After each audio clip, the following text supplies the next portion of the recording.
Good morning and welcome to Miami. There are 700 registrants and climbing. We're opening perhaps one of the largest, if not the largest ever, limb lengthening reconstruction meetings that's taken place. And over the last 3 years, we've had several meetings and culminating in an agreement to hold this as a combined meeting.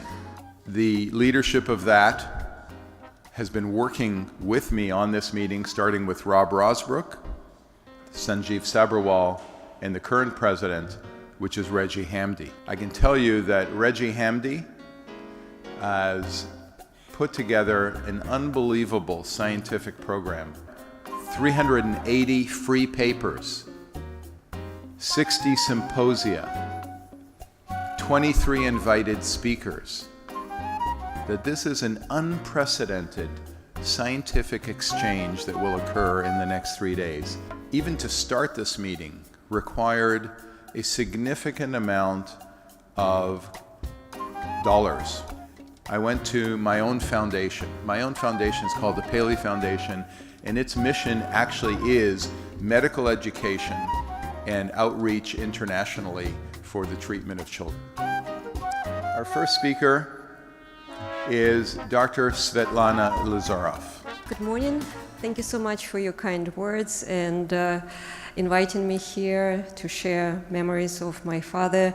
I decided to share some of the photographs from the family album. Your cumulative work over the last 37 years is worthy of the highest honors, even the Nobel Prize. It all started because of those damned Illrs hinges. So when I had to put these hinges on, and I came back in 1987, I couldn't figure out where to put the hinge. So I looked for that geometric point. We create solutions. We heal their wounds, we heal their bones, we fill up gaps, we create new tissue. We change their lives. And then nobody said it better than the great Professor Elizarov. It's time for us to pass on the baton to the younger generation for times to come, and one of the instruments we have is our own very journal. May I now call upon, please, Dr. Dror Paley and Kevin Tedsworth to kindly, ceremonially inaugurate this journal in front of us all. Please. This is the beginning of a new day for the limb lengthening societies of the world. We've got one new United Society. We have our own journal. Finally, it's my great privilege to invite Professor Reggie Hamdi, President, Chairman of the Scientific Committee of this Congress, to kindly come up and inaugurate the proceedings of this Congress as the first supplement of this journal. Thank you very much for giving us the privilege.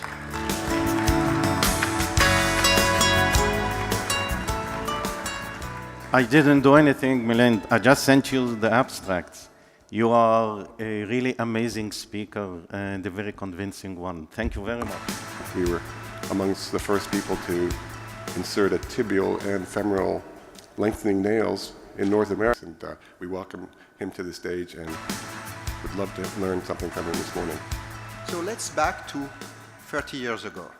At that time, a great man showed we could do lengthening, extensive lengthening, with no bone grafting. In this setting, in this environment, I thought that at this first combined international meeting of the three society, the international perspective is extremely important.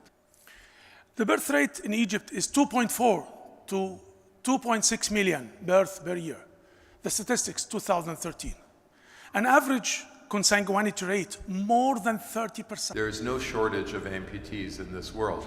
This is a story about that interface and how to improve the efficiency and the potential of the future bionic man. So with that, I'd like to introduce my good friend, Good morning, ladies and gentlemen. Thank you very much for having me here. And Dror, I don't know what to say, but you're very kind. So, what modalities of osseointegration are there? I'll go back to the basic science. There are three-dimensional, two-dimensional, one-dimensional osseointegration. To the stage, ladies and gentlemen, please help us welcome to the stage Dr. Nuno Crivera Lopez, President of the ILLRS. Well, ladies and gentlemen, dear colleagues, today I'm happy to see again the whole community of colleagues that deals with the Illrs technique and all the techniques around it. Thank you very much for the invitation.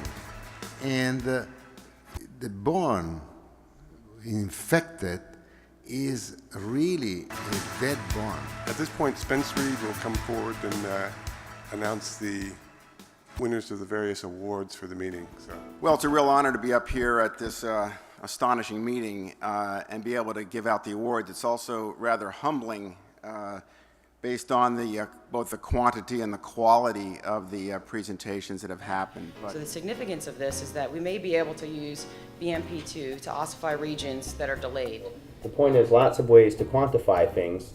It's just sort of a systematic way. I'm not sure this is the panacea, but hopefully it'll change the natural history of this disease.